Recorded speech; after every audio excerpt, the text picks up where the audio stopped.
All right. Hi everyone, this is Mocha Product Manager Martin Brennand, and this is the first office hours from this office.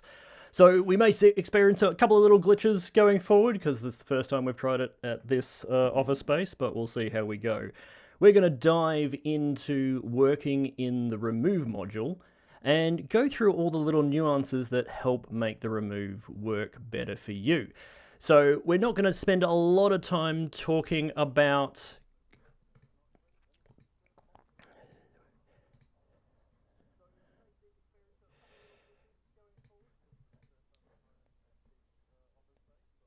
So we're already getting a glitch. I'm just going to fix that up, and we'll...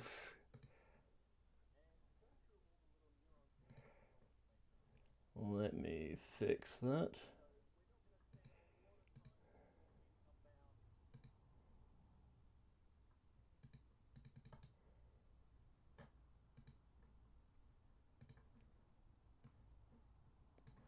One moment.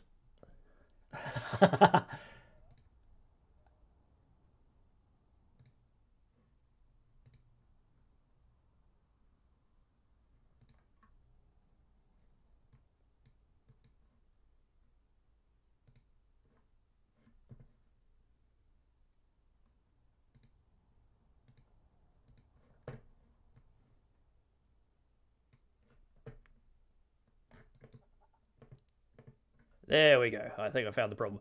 All right. And John's joined the chat. Hi, John. Thanks for watching. So we've now fixed that problem, so let's get moving. So I'm going to switch over to Mocha, and we'll start talking about the Remove module. Now, today I'm working in Nuke 13. This will work across any of the Mocha Pro products, so in Adobe, Avid, After Effects, any of those, also in the standalone. But we're specifically working in Nuke today just to talk about some techniques, but we'll get into the nuances of the different parts of how you approach the Remove module per host. So you can see here we're starting inside a motorcycle shot here. I'm just going to play it back so you can see. And we're going to remove the motorcycle from this desert. Now I've already done the track here so that we don't have to sit through a track for this entire thing. And I'm going to talk a little bit about how we go about removing this object very cleanly without having to do too much extra work. We're also going to talk a little bit about performance. So when you're dealing with large shots, you want to optimize the Remove module as much as possible. So let's begin by actually working with the Remove module and turning on some layers here to roto out this motorcycle here. The first thing you want to do when you're working the Remove module is realize that there is two layers that are absolutely essential. You want your track layer, which is what we've got here. So if I scrub back and forth, we can see here we've got a nice solid track with this grid. I've done an unlinked track here, so you can see that the shape, if I turn on that mat, is not moving that much because I've actually set it to link to track none, so the shape stays in one point. If I switch that back to ground, and we scrub through the shot again, we can see that that spline is now moving with our track. But I wanted to keep it stationary because I want it to sit in one spot so that it's always covering our motorcycle. So I'm going to sit back on none. So let's just scrub that through, and you can see now it's staying put. It's just a really, really useful way to do tracking when you've got a long shot, so you don't have to keep moving your shape around to find new areas. So I'm going to turn off that mat. Now, when you're doing a background track, you want to make sure it is as accurate as possible. You can see here, if we look at the grid, look at your grid very, very closely. Make sure there is no slipping whatsoever. If you've got any slipping at all, you're going to find problems in your Remove. Now, there are some ways, if you can't get a perfect track, there are ways to kind of fudge it a little bit to make sure that the Remove comes out okay, but an accurate track is going to be very, very important. The other thing you'll notice in this track is it starts out very light and sort of a bit more desaturated at the beginning, and shifts color as the camera changes the look on the ground to a much darker area here. And we're going to have to look at that as well because changes in light and color will cause problems for our Remove later. So the second element you need after having a track is our foreground element, which is the mat that's going to cover the area we need to remove. Now, you don't need to track the foreground layer. The foreground layer is purely to cover the area where you want to remove. So you could animate it by hand, you could keep it stationary, or you can use assistance tracks. So if I, for example, let's just go ahead and draw a circle around our motorcycle here. Let's just see how far we can get away with. I'll turn off my grid and my surface so we can see. So we're just covering a broad area around here. We don't have to do a tight roto around it. We just need to be as close as possible so that we get the area that we need. So if I just scrub through here, we'll see how far away we can get away with before it starts to drift off. And you can see because the camera moves, we're going to have to do a bit of animation. Instead of doing that, what I'm going to do is actually just delete this shape. And I'm going to do a little track on this one. So I'm going to draw a new circle in the middle here. We're just going to get the little bit of the texture in the middle of this motorcycle. And I'm only going to track translation, scale, and rotation. And I'm going to turn off shear, because we only really care about the overall movement of where this motorcycle's going in the shot. It'll be pretty fast. I'll turn off my ground track. Layers clean, so we're going to turn off our processing for the ground so it doesn't retrack, and just call this one motorcycle track. And let's just track that forwards. So you can see here, small shape. It's going to go through very, very quickly. We can even turn on our little stabilize finger here just to lock it in place so we can see where it's going. I'm going to press Shift and the 8 key to get the star to zoom out. And you can see that's locking in really, really nicely. So the reason I'm doing this is just to help me do the animation. I don't want to go and fudge every single keyframe to make sure that it's matching over the top of this motorcycle. So once we got to the end, that's great. We'll come back to the start. And now we can start scaling this out. You could do this two ways. You could track and then draw a new shape around your motorcycle and link it back to this track, but because we've got a basic shape here, I'm just going to start modifying it from here.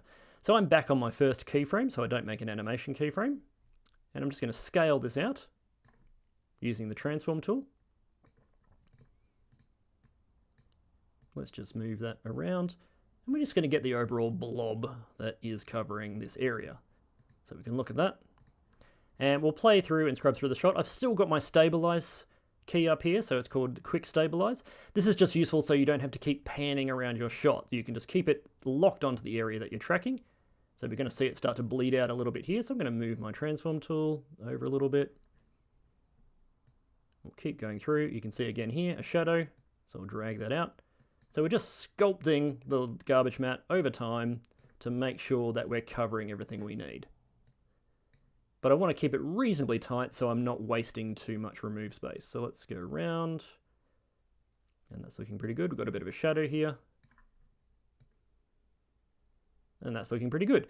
If you're ever concerned that you might be bleeding in to an edge here and you don't want to miss the remove, so you can see just up here, I'm clipping through, turn on your matte up here, so the matte view, and then turn off colorize mattes. And this will help you see better the clipping that's happening in your shot, because it'll cover everything else in grey. The other thing you can do if you're really not sure, because there's a bit of a bleeding edge between what you're trying to remove and the background, turn on your Uber key, and we're going to be using the Uber key a lot today. So the Uber key is this one right down in the bottom right hand corner of the timeline. I'm going to click on that. That's going to stop my keyframes from keyframing over time. It'll change it universally. So I'm going to come over here to my layer properties, and I'm just going to turn on invert. And what this does is it punches a hole so I can actually see any edges. So we'll turn off our overlays up here, and we can just see this helmet peeking out over the top of the mat here. So I can just now move that out. And I'm going to use the tilde key constantly just to go back and forth between turning off overlays and on with the shortcut, so it makes it easier. And now we can go, I'll turn back on my keyframing. Down here you can see we've got Uber key and auto key. Always remember to turn off your Uber key once you've used it, otherwise you'll mess up your animation. So I'm going to go back to auto key. Let's just scrub through. And that's looking pretty good. We don't have any obvious holes in there. So again, I'll switch back to Uber key, turn off invert, so I don't keyframe that inversion of the mat, and then go back to auto key. So I'm pretty happy with that. So we'll go ahead and turn back on our mats, and I'll turn back on my overlays. So let's just zoom out again, and we'll take a look here. So I'm pretty happy with that. Now with this, we've got enough now to do the remove, but we're going to talk a little bit now about optimization in the remove module. So let's switch over to the remove. So when you go into the remove module for the first time, there's quite a few parameters, and most of the time you can start with the defaults. So even before we start, I'm just going to click render now, and we'll look at what we get from this mat. So we'll zoom in a little bit, and we'll hit render. So we've got the GPU rendering, removing it, and you can see at the moment it hasn't removed a thing. Now this is because I've got this little guy here, so I'm going to just trash that one. Let's go back. And we'll remove again. There we go. All right.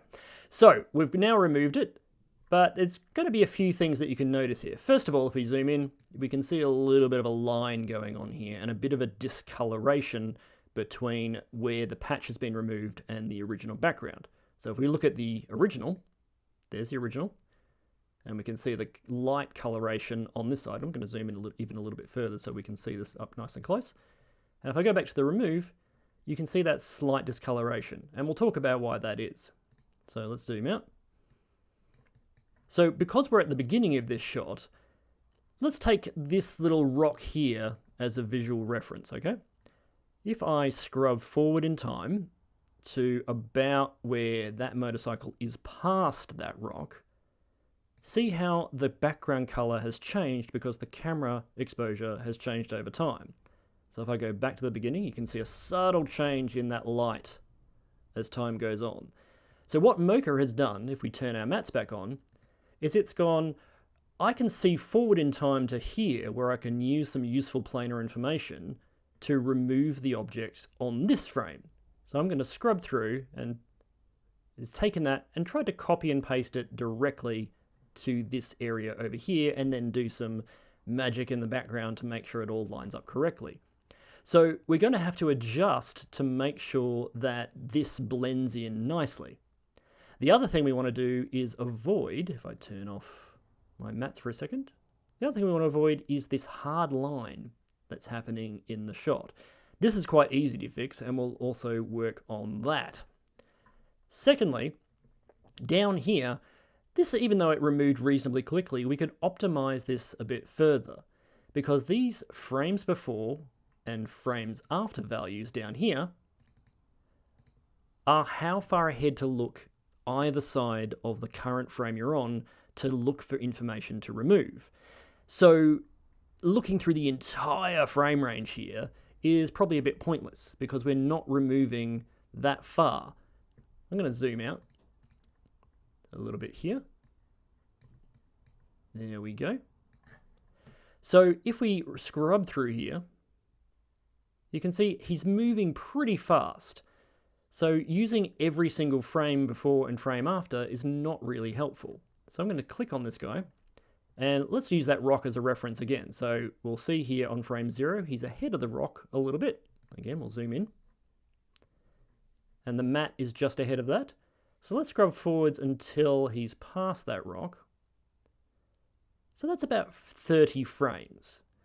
So I'm going to again go over to my Uber key so we don't keyframe the value, and I'm going to turn frames before into 30 and frames after into 30. So it only looks that far, and this will save a lot of memory and a lot of performance because it doesn't have to look as far for information. So let's try rendering that now. So I'm going to go back to the starting frame, and we'll render again. And now it's removing even though it's only looking that far ahead. Now we may need to tweak this further, but we'll see how far we get. The other thing too is make sure that you don't tweak too aggressively. So when we're working in Mocha, if I set this to say 5 frames ahead, so let's change that. I've still got my Uber key on, as you can see, because I'm tweaking parameters. I'll go to this one. So now let's do 5 frames ahead and 5 frames after, and let's render again. And now you can see he hasn't been removed at all because he doesn't have enough information. Let's try 10. And this is where we might start to see some interesting stuff going on. No, we still don't have enough. So let's try, oh, we didn't. Let's try returning on that one. So now you can see what's happening here. Here, we've had a little bit of information to look at over here, but not quite enough to get rid of it. So these values can become very important to get right when it doesn't have enough information. There's other ways that this can happen, such as not actually having enough background information. But when you're working with tweaking performance, this is the kind of thing you need to look out for. So I'm going to put that back at 30, because it's probably about as much as we need. There we go. And now we'll talk about getting that blending in. So let's just render that again to make sure it looks nice. So we've still got a bit of an edge. So I'm going to just use an overall edge width. So edge width is the way to adjust feathering on the outside of the shape. You can do it per frame if you either go up to our selection tool here and say pick edge or pick any or pick inner, or you can use the Alt key by selecting a point using the Alt key and dragging to get your feather. But in this case, we'll just use an overall edge width. So I'm going to come down to edge width here, going to make sure none of my points are selected, or you can select all the points. If you only select some points, it's only going to feather those points. So let's go and select all. And we'll just set a little bit of an edge width here. Take it out quite a bit way, just clicking that plus key until we're happy. That's probably enough. And now we'll go and have a look at our render again. So I'm going to turn off my matte again, and we'll render. And now we're getting a bit of a softer edge on that coloration change, like so. The other thing we need to deal with now is the actual color change itself.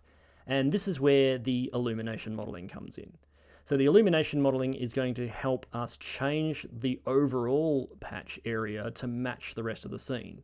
Linear looks at light changes over time, whereas interpolated illumination modeling helps to work with things like dappled light or flickering light because it looks at every single frame rather than the frames around the shot.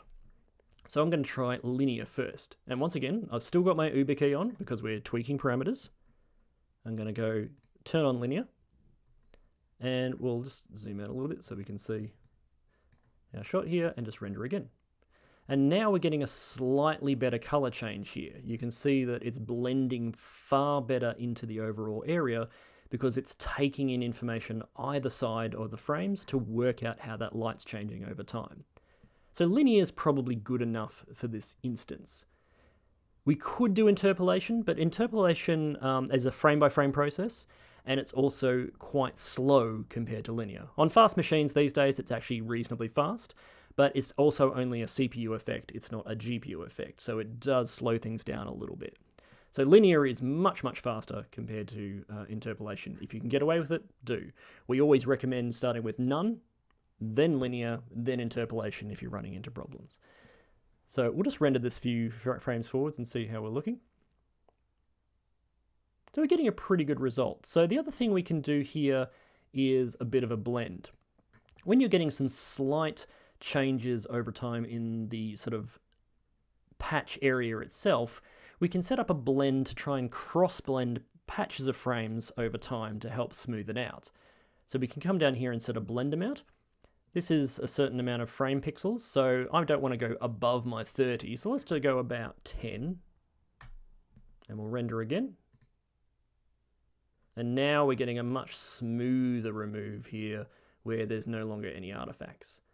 So these are a few ways to adjust these particular areas when you're working in your remove. It's good to keep in mind frames before, frames after, the illumination modeling method, and the blend method. You also want to think about the overall edge when you're working as well. So the next thing we want to look at is general speed and clean plating.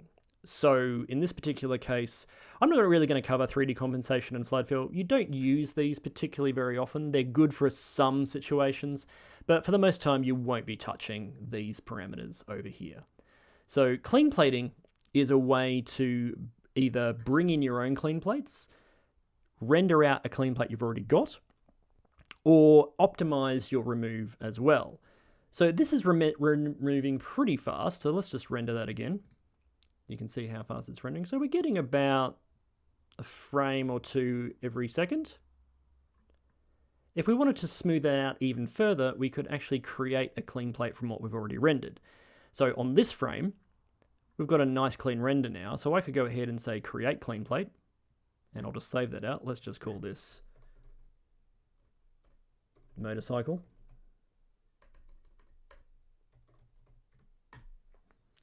So now that has created a locked clean plate from that render. If we go into our edit here, we'll see that we've created it on frame 0, where we rendered it, and it's sitting in a list. So this is what's called a discrete clip. We can create any number of frames here, and it will create a lengthy clip with just gaps in it where it needs to reference. So if I rendered one over on frame 50, we would just have 0 here and frame 50. So this is a really, really nice way to build up a clip of locked frames so that you know they're good and clean that Mocha can reference back to. If they're not quite clean, you can also take them into something like Photoshop, paint out the problem areas, and then bring them back in. And this is most commonly what they're used for. But we also like to use it for optimization, because once you're referencing clean plates, Mocha doesn't have to render those keyframes again. So let's go click OK. And what I can try first is this thing down here called Use Clean Plates Exclusively, which means don't look at any other frames to find your information to remove, only look at that clean plate. So let's click that, and we'll render the first frame. Now, obviously the first frame is going to render because that's the frame we rendered it on. But let's see how far we can get with this singular keyframe. So we'll render again, and now you can see we're rendering much, much faster because it's only looking at one clean plate. The disadvantage to this is that it is literally just looking at that one frame. So we're going to start running into problems right here. Now, you can probably guess what's happened here. I'm up here on frame 40, but I'm only looking at 30 frames ahead and 30 frames after. So if you want to have an optimal clean plate remove, you need to change the frames before and frames after to reference the keyframes. If I go past frame 30, it's no longer be able to see frame 0. So we could actually make this longer now. Again, I've still got my Uber key on, and we need to remember to turn it off, but I'm going to go back and set this to 200 and 200. Now let's just make sure that we're there, and we'll come back to maybe frame 38 and render again. And now it's removing correctly. But you're going to start to see a problem here. See how this is warping a little bit? This is because we're starting to lose information from where the original spot where we created our clean plate was, so it can't quite get the same detail. This is a little bit closer and rougher here because that, if we zoom out again, was over here. And so we don't have the detail to be able to render. So in this particular case, what is probably better for you to do if you want to optimize a remove is to go through and render a few frames as sort of key clean plate frames, and then you'll be able to reference over time. So let's try that. I'm going to turn off Use Clean Plates Exclusively, and we're going to come to about the middle of the shot here, so 100, and we'll render again. So we're getting a nice clean frame here. We'll come to the end. We'll render again. We're getting a nice clean frame here. So we can go ahead and now make clean plates of these. I'll come back to frame 100, where I move that frame, and I'll say create. So we're going to make another motorcycle clean plate. We'll save it. I'll come to the end of my shot, where I've also done this one, and I'll create another one. Just like so. So now we have 3 clean plates. If I go to the edit list here, we can see now I've got a frame on 0, a frame on 100, and a frame on 200. So now, if we go into Use Clean Plates Exclusively, we'll go back to the start of our shot, and we'll render again. Again, we're getting the fast speed, but now we're doing 3 pinpointed areas where it will help remove the shot. I'm just going to turn off my quick stabilize because we don't need that out anymore.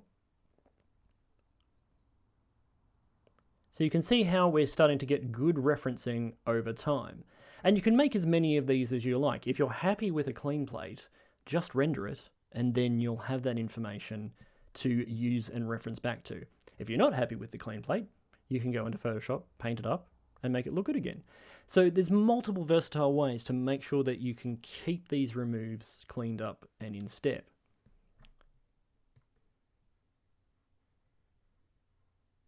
So now that we have this shot done, I'm going to take you over to a different shot, and we're going to talk a little bit about multi-pass rendering. So we're going to close up Mocha here, and I'm going to save that. So here we are back in Nuke.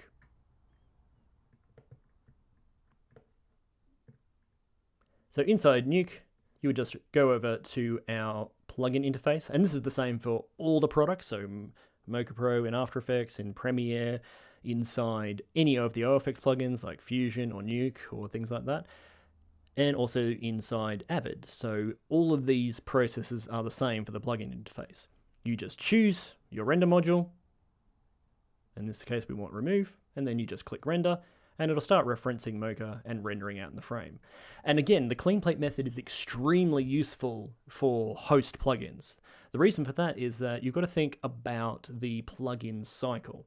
When you're rendering in Mocha in a plugin, Mocha has to request frames from the host, so in this case Nuke, and then it has to cache those frames, look for them over time, render, and then give those frames back to Nuke. But if we're using use Cleanplates exclusively in Mocha, all it's doing is saying, give me my reference frame so I can actually see the shot, and then it's pulling the Cleanplate frames in and rendering fast and getting the information back to the host quicker. So we can just go ahead and play here, and we're not getting, real-time playback, but it's rendering quite fast in the host because of that Cleanplate method. It's a really good way to optimize removes when you're working inside hosts. But this same approach also works in the standalone. Like, you'll get very, very good results inside rendering directly to disk using the standalone version as well. Okay, so that's that shot. Now we're going to talk a little bit about a much more difficult situation. So let's go over to our different shot here. In this particular shot, we'll just drag this down and have a look. We've got this establishing shot of a car coming down an alley, but we want to remove this person coming through the shot here so that we get a nice clean hero shot of this car coming in. This shot is much more difficult and more likely of the shots that you're going to get in day-to-day visual effects. We always show, like, obviously nice clean demos so that you can actually see the process of how Mocha works. But when you're in kind of the real world, you tend to have much more complicated shots that are going to need multiple passes to make sure that the remove is correctly. So one thing, and the thing that you should take away from this this tutorial, is that in all situations, the tool is there to help you get the work done. It's not going to be a magic bullet that's going to just fix all your problems. You're going to have little problems that turn up, you're going to have artifacts, you're going to work on it in multiple iterations. So Mocha is going to do its best to clean up what it can, but there's going to be times where there's just not enough information, or there's other things coming into the shot that it's going to require you to do multiple levels of cleanup on a shot. A great example of this, if you're on YouTube, which of course you are because you're watching this stream, is go and check out Ben Brownlee's wire removal tutorial for Silhouette. It's an amazing example of how multiple iterations of using a shot to clean up he did it over 9 parts to show how tricky it can be to clean up shots with the tool. The tool is there to really, really help you get the work done, but you're going to be doing most of the work. So let's have a look at how we get rid of this one using Mocha to help us. So I'm going to start by opening up Mocha, and we're going to work on cleaning up, getting this person out of the shot so that we can get our car in. I'm going to load up my Mocha Pro here.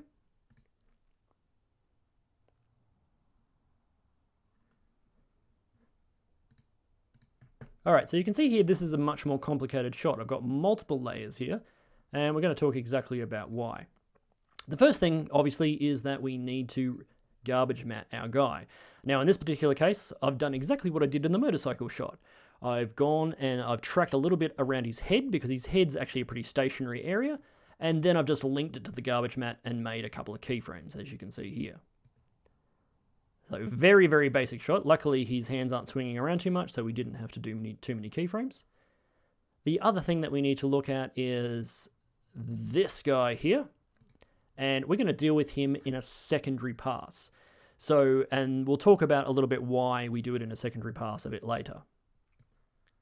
The other thing we've got to look at here is this is not a singular plane we're removing from. So in the motorcycle shot, we were just rendering on that desert ground. In this shot, we've got a wall and we've got a ground to deal with in the shot. When you're doing multiple plane removes, you need to be careful where those planes line up. You can't just overlap them, because one plane is going to have to take precedence over another plane, and you're going to get some artifacts. So the way we deal with that is we track them both separately. So you can see here, if I turn on here, I've tracked this bit down here. So we're getting a nice solid planar area here. And we've tracked this wall as well. So we've just done those as separate tracks. Nice and straightforward. I tracked up here so I didn't have to get in the way of the car, and then I just expanded my mat out to make it work.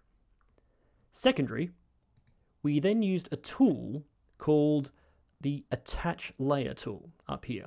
So this lets you link layers together. So I'm going to detach this so you can see how it works. Let's just pop that out and pop that out. So what this tool does is it lets you select a point, like this one down here, and drag it up to an existing one, and once it finds a control point from another layer, it'll just snap to it like that. Same if I go out up to here, it's going to snap up like this. So I'm going to snap this to this ground layer, and then I'm going to grab this one, and snap it over all the way over here to this one. Now, whenever you use the link layer tool, it's going to make hard corners. We don't have the maths to work out curvy bends, so you need to keep that in mind when you're using this tool. It's always going to do a straight line, which is kind of what you want in these particular situations anyway. So it's another good way to build up multi-planar tracks by linking layers together and making sure they stay together. Because you want a firm, clean line between these mats to make sure that they hit the right spot. So this isn't a perfect line, because you can see, obviously, you know, the world is not perfect, so this is not a perfect plane.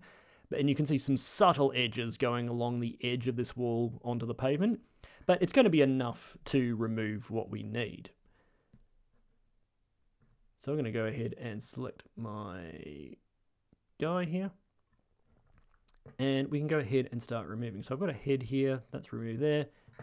Let's turn off our grid and surface.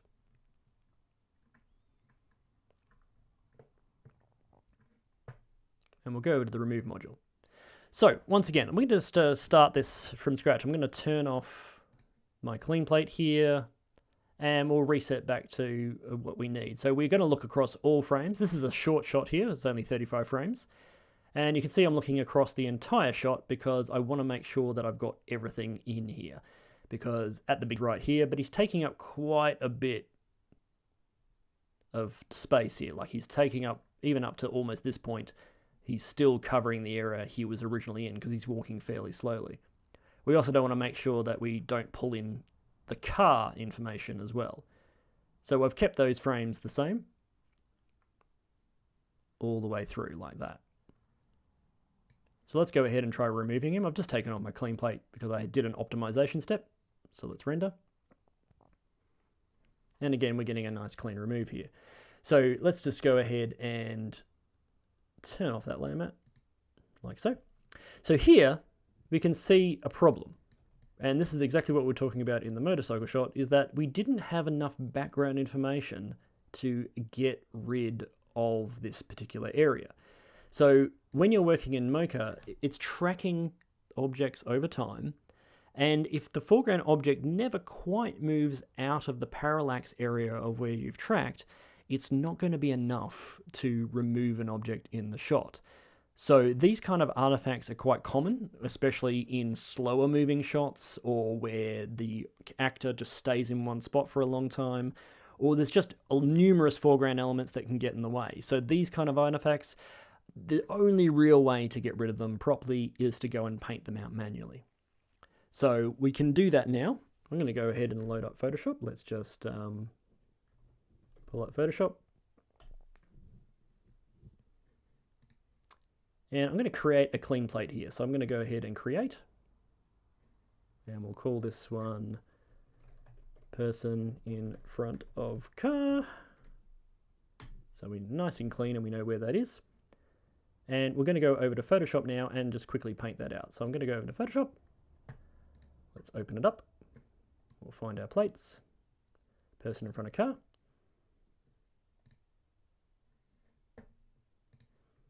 Right, so here we are.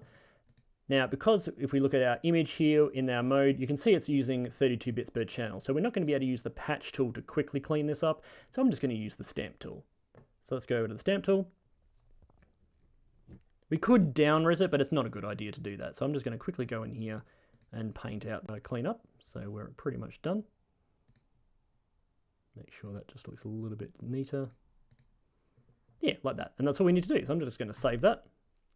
So now that painted frame is automatically going to be updated back inside Mocha. We don't need to reload it. It just feeds in from the disk. So we'll go back over to Mocha. So now if we render again, you can see it's cleaned up immediately. We don't have to re-reference that frame over time. So let's just zoom out. So at the moment we're using Cleanplates exclusively. Let's just try not using Cleanplates exclusively for a sec and just see how we go. We'll start rendering forwards.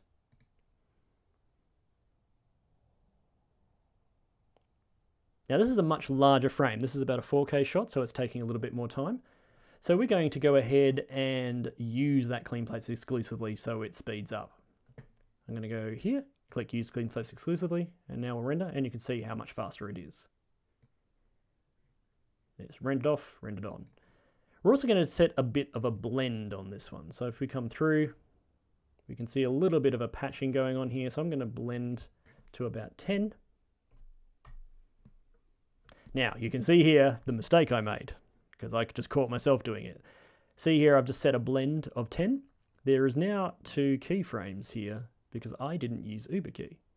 So I'm going to go and delete that keyframe so that I don't mess up. I'm going to turn on Uber key and set that value again. It's really important to keep that Uber key mindset in your brain at all times, especially when working with the remove module. Often when you're working in the remove module, you are setting up a specific series of tweaks. So you're going through, you're going, oh, that doesn't quite work. I'm going to tweak that value, and then you're going to go and render it again and test and go, oh, that's better, but maybe I can do this. And so Mocha Remove is an iterative process. You set up your track, your foreground and background areas, you go into the remove module, you just try a render to begin with, just to see how it goes. Sometimes you get lucky and it's just like done, and that's the great feeling. You can go make yourself a coffee. But most of the time you're going to be going, okay, I've got to adjust the illumination modeling. I've got to adjust my blend a little bit. I've got to feather it out slightly so that it looks a bit better. And while you're doing all those tweaks, if you've rendered in the middle of the shot, it's going to look fine on that frame. You go back to the start. Oh, it's not quite looking right, so I'm going to tweak that frame. Uber key is your savior there because you're not constantly going, oh, but I've got to go back to that keyframe so I don't make another keyframe. Always keep that in mind when you're working in things like the remove module. When you're working in the roto sort of side, using the track module and things like that, most of the time you're going to be in the auto key mode, but parameter tweaking, when you're just noodling around trying to find some nice frames to work with, Uber key is really your friend. And I want to emphasize that because it's just a lifesaver in so many situations. But always remember to turn it off again.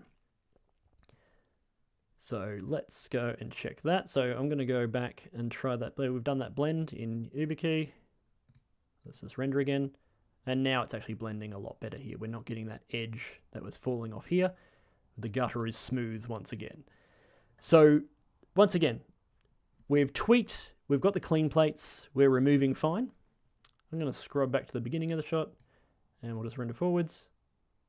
It's looking pretty great. And then we're going to hit a problem. And the problem is this guy here.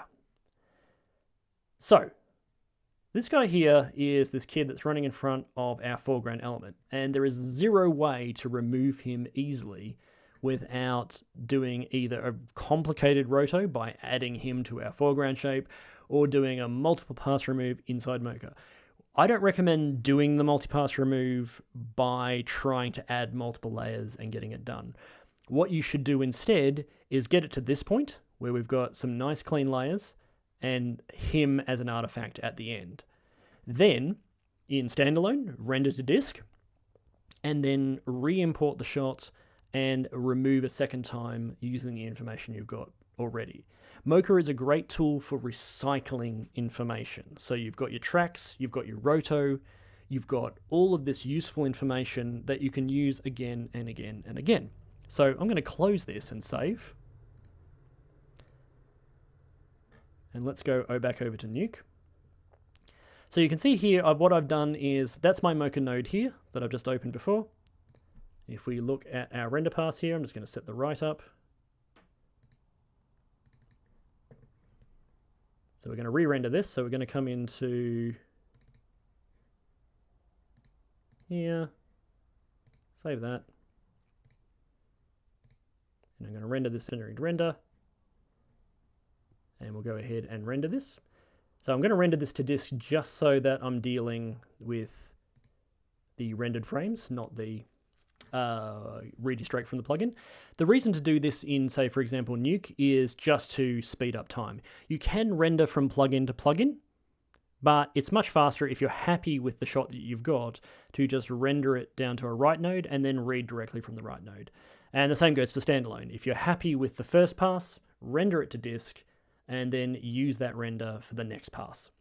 We're always going to be working in passes with complicated shots like this because trying to solve all your problems in one go is never going to work. You're going to waste so much time trying to get an overall arcing silver bullet when you could just be rendering a little bit more time on one pass and then just easily working on the secondary pass. So we've rendered that. I'm going to go ahead and say read that file now, so it reads, if Nuke lets me. Come on. Okay, Nuke's going to misbehave.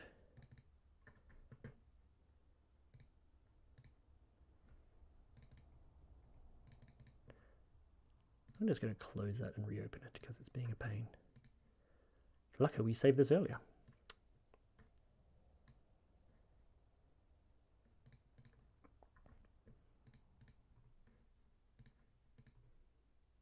There we go. Okay, so that's rendering now correctly. So you can see here that it's rendered out just the person part of the shot. And we've got our little boy's head popping in at the end there. So now that we've got that pass ready, and again, you can just render it directly from the plugin into another plugin by bypassing this right step, but it will be a bit slower if you don't. So it's good to keep your optimization going. I'm going to go over to the second node here. So all I've done here in Nuke is I've copied this Mocha Pro node and pasted it again so I can reuse the information. But this time the source is being fed in either from the output of the plugin or in this case the rendered right node. So I'm going to look at that one and we'll open the Mocha UI. So this time when we look at the plugin, I've only got the head in here. I've taken out the garbage mask of the original person because I don't need it anymore. And I've only got the information here of him coming through the shot. So he only turns up right at the end here. So he's there and then he appears like so.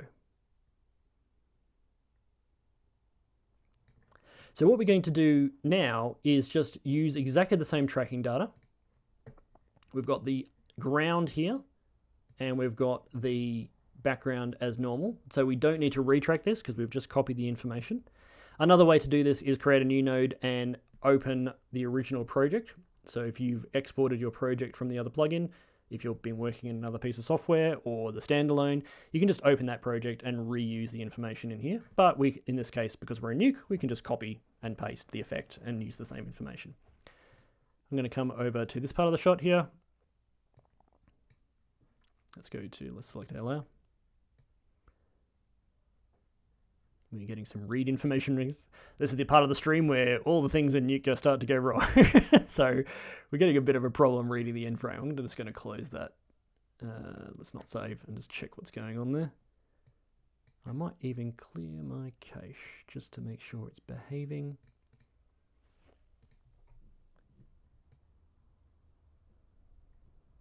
It's having a little bit of a problem.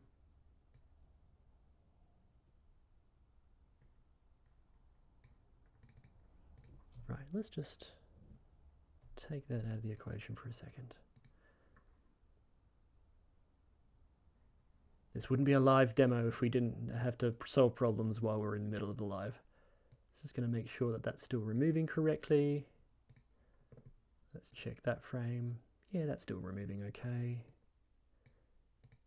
Still removing okay. Okay, well, that's good. Let's try that again.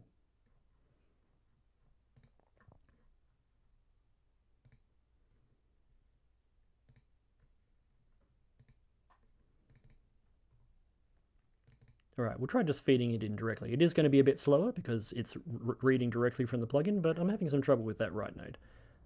So let's come to the end of the shot. So now because we're reading directly from the plugin, you can see it's a little bit slower. Like the update is slightly slower because it's got to render in the original plugin, read in as source into this plugin, and then output again. So the chug will be a little bit more noticeable because we're doing an intensive remove, but you can see now that he's being removed correctly. So I'm not sure what was going on with that right node, but we'll just go on as normal.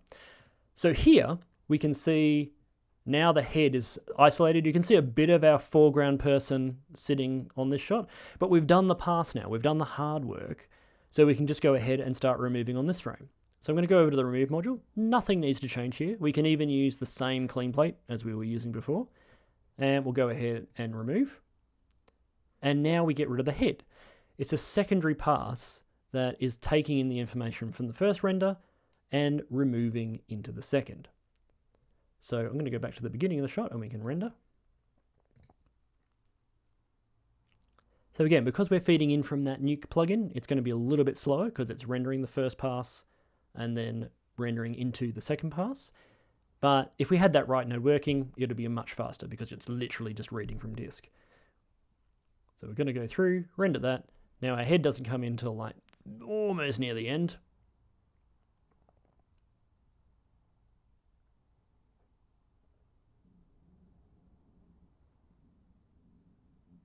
There we go. Poppy pops through the shot. And it's all cleaned. So if we scrub through now, we can see that the head is no longer there either, or the frame. So I'm going to close and save that. And then finally what we can do at the end here is make sure we click on render. So let's come over to where our head pops out here. And once again in the Mocha Pro 2 node, and we can rename these if we want to, so I could call this Mocha Pro 2-head, so we know what we're dealing with. And we'll go ahead and render.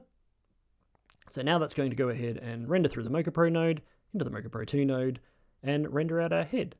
So that's how you would do a multi-pass remove in Nuke. In things like Nuke and After Effects, this is very, very easy, because again, you just copy the effect, you paste it onto the original render, and then start working with the first pass of the render. And so you could do this in multiple stages. If there was another problem in the shot, you could render out another pass and keep working that way. It's really good to optimize the way you work with the remove module because you're dealing with large, intense frames, and you don't want to slow yourself down when you're in a hurry. So we always recommend to start, get all your projects in there, track it up, get all the big masses out of the way that you want to remove. So for example, in this particular shot, we had our person. Let's have a look at him again. Oops. There he is. So in this shot, the biggest mass first, which was the person walking through the shot. Then we deal with the little mass, which is the little head here. And then if there was any other secondary stuff, we would clean it up afterwards. Sometimes you can get through sundry stuff. Like if we wanted to get rid of this person over here as well, we would just paint them out in the clean plate. He's not actually moving at all. So we could just do a paint in Photoshop, paint him out, and then contribute him to the original clean plate. So that's kind of a shortcut that you've got. You don't always have to do everything in the actual remove because he's not moving. He's just part of the plate. He's a stationary object. So we can just paint him out in Photoshop. That bit's done. And then the only things you need to worry about is the big, heavy moving ones. The other thing to talk about in this shot is talking about tightness of garbage masks. So I'm going to go back into Mocha here for a second. We talk a lot about you can make this garbage mask as big as you like, and that's true to a certain point. But in these particular shots, you want to make sure that you're not going too far. So in some instances, when you're working with a shot where there's a lot of tiny details going on in the background, you want to try and get that roto just slightly tighter around your person here. So you can see here I've been quite tight around his shoulder and his head here for one important reason. As we scrub through this shot and we pass through, let's just turn on our stabilize so we can see this. I'll turn on my stabilize.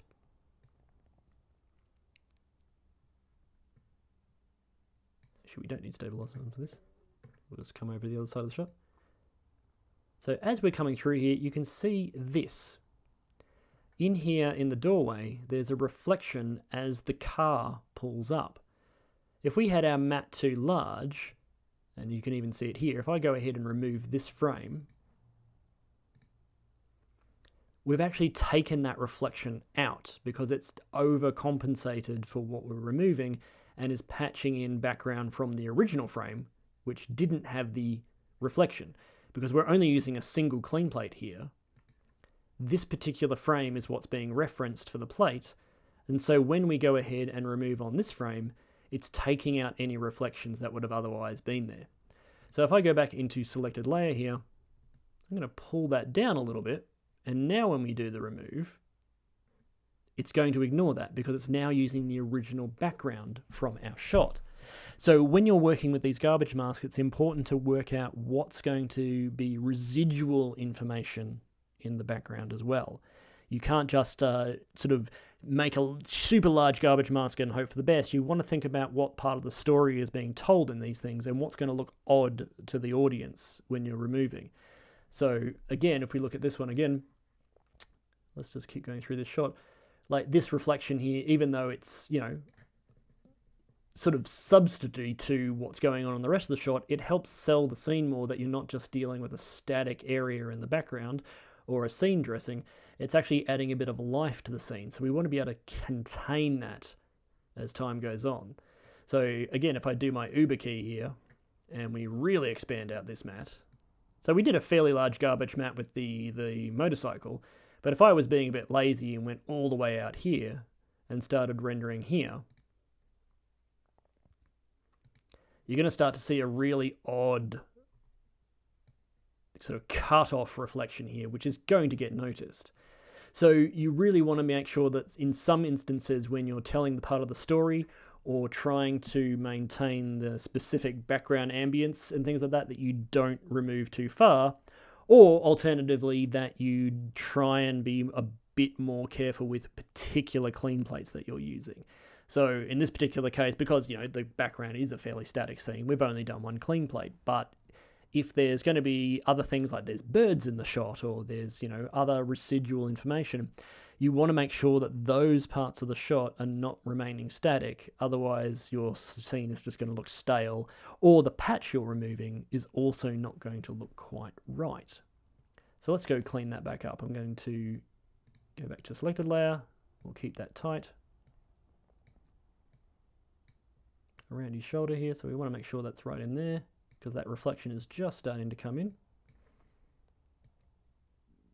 So it's a bit of a balancing act. We want to make sure that we're removing the shot, but we also want to make sure that we're not removing too far. We want to make sure that he's not left in the shot, but we want to keep background areas in as well. These areas down here don't matter, so we can make these ones a lot wider, and we can also fade out our shot, but fades also cause that problem. So if we, for example, we're in here with our Uber key on again, and we did a fade here, so let's do edge width and just really fade that out, and then do a remove. We're going to start to see fading issues here as well. So fade is going to gently cross it off, and that's not so bad. Like, you're dealing with an area that is a reflection that's coming into the shot, so maybe a fade is not so bad if you have a really problem edge on this side. But it's all a bit of a balancing act, making sure that you keep the areas that you want to look nice blended in correctly, while also maintaining those background areas. So let's go back and have a look at that. We'll go back into Mocha Pro, we'll render, let's have a look at the view.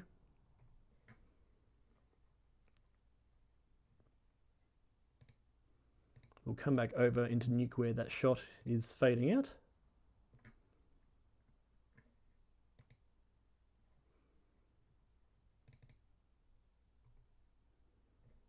of course, Nuke now is not going to do anything. Let's clear our cache.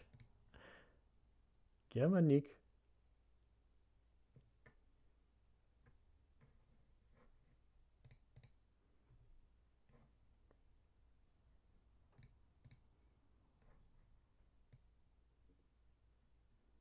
Again, it wouldn't be live if it didn't fail sometimes.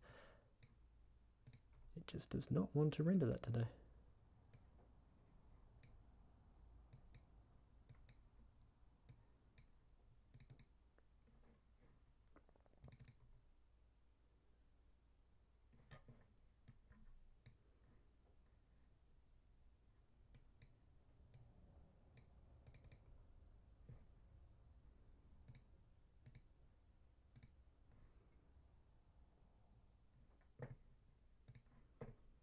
Just double check that. We're going to render that again.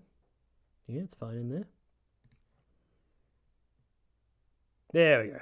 Just Nuke needed a little bit of a push with another render. So that kind of wraps up the stream, actually. So we've talked about today the different bits of the Mocha Remove process. We've talked about how to set up your remove foreground elements so that you get the optimal results out of both the performance but also the illumination, the fading that you can do with edge width, and also how to do multi-planar removes versus multi-pass removes.